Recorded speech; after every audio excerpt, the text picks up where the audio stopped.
What's up, ladies and gentlemen? This is Matt from That Golf Couple coming to you again, talking about your goals for the season. Maybe your season's about to get started. Maybe your season's already going. You're looking to set a new standard with how you play golf. This is your video. I want to bring to you the joy and enthusiasm I get through playing the game of golf. I play the same game you do, the one where you hit a good shot and then the next two are bad, and it's a very humbling game and it hits back constantly. And when I'm going to shoot my personal best, I have a triple bogey. We're all human beings, and there's a set of patterns that really dictate how we do. So I want to share with you how to break that pattern, how to set a new standard, and really start playing the golf that you know that you can create. You feel me? Let's go.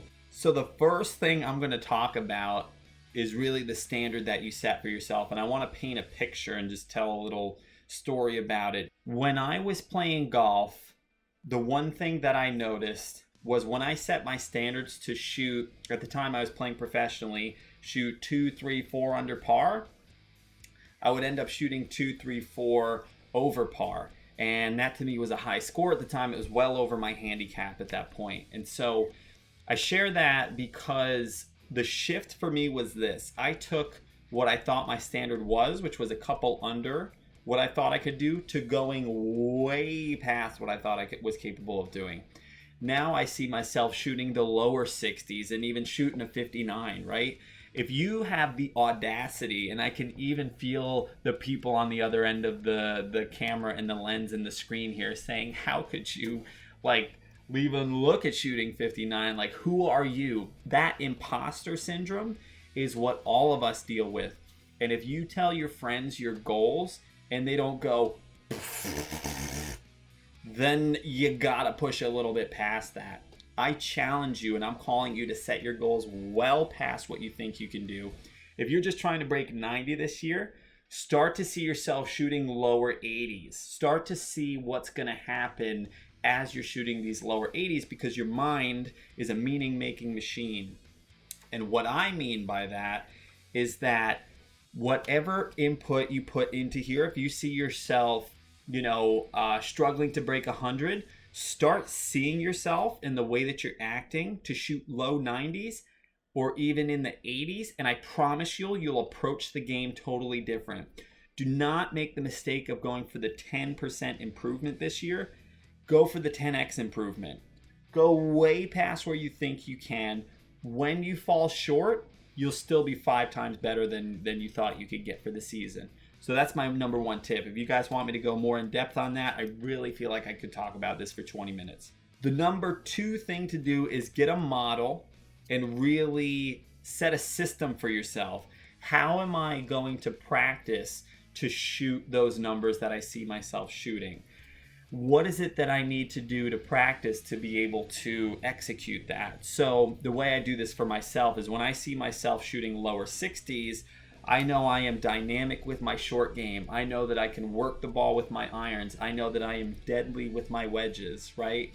I hit almost every fairway, and I have 3 or 4 shots in the bag that I could shoot at any time. And I promise you, I'm not a better golfer than you are. I just have more experience, and I've failed at it.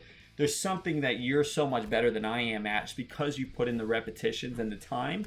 If you give yourself the patience to go through the journey, you will figure it out yourself. You have my word on this. So I want to encourage you and really call that out in you, because I know that you can do it, and I know that I can hold you accountable to do that. So I want to hold you accountable. It is definitely the game that, for me, it changed my life. I love this stuff, and I just want to share it with other people. So, number 3 thing that I can tell you is learning to manage your mindset. And all 3 of these are really in the same breath, right? I'll tell it to you in a story this way. So, when I go to practice or prepare for a golf tournament, say it is July 1st that the tournament is going to take place in.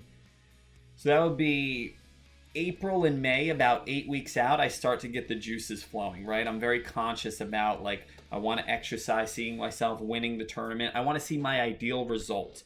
I'll put it that way. If you're going out to play with your friends, you're having a wonderful time, you're able to grab something to eat afterwards, you got the business deal done, You set a personal best, you hit a shot that you couldn't hit before, whatever it is for you. I want you to start to see yourself doing that and experience the victory up front. Until you have the reason to follow through, the whole journey is just going to feel like a sacrifice and something arduous. So when I go out to the golf course now, all I'm focused on at that point is how much fun can I possibly have today. And when I play with that, it just so happens as a symptom, my strokes go way down and I play my best and I have more fun doing it. What would be better than that?